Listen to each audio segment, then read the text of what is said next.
Les hypocrites qui font passer la respectabilité avant la relation à Dieu, qui trouvent leur sécurité en la loi, ne sont pas persécutés. Pourquoi le seraient-ils? Leur attitude est conforme aux règles de la société dans laquelle ils vivent. Ils sont respectables. On les respecte, ils ont déjà leur salaire. Si leur salaire est sans portée, sans avenir, il est du moins immédiat. Ils suivent les principes du clan.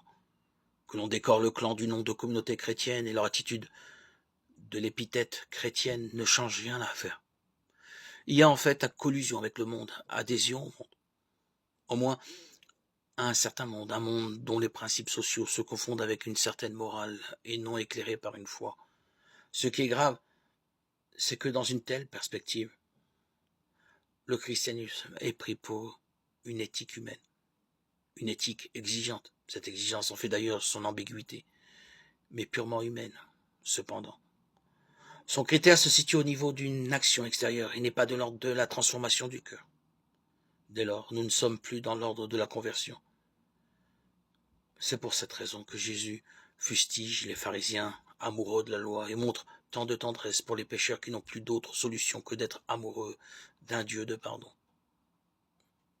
Et qui n'est pas pécheur? Dieu merci, les pharisiens eux-mêmes le découvriront, qui compteront parmi eux bien des convertis de la première communauté chrétienne.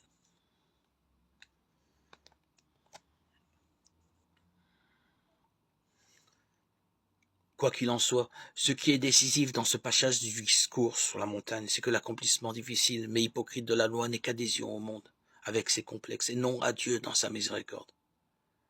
Pas de persécution pour ceux qui adoptent cette attitude. Ils sont conformes à ce que leur société imagine. Ils sont le portrait robot du vertueux respecté. Ce n'est pas eux que Jésus dit heureux, heureux ceux qui accomplissent visiblement la loi. Ils seront loués par les hommes. Non, non. Cette béatitude n'existe pas. Car de tels hommes, à supposer qu'ils existent à l'état pur, s'ils ont des raisons d'être satisfaits, n'en ont aucune d'être heureux en profondeur. Ils ne peuvent être dans la capacité de reconnaître le don gratuit du salut qui leur est proposé.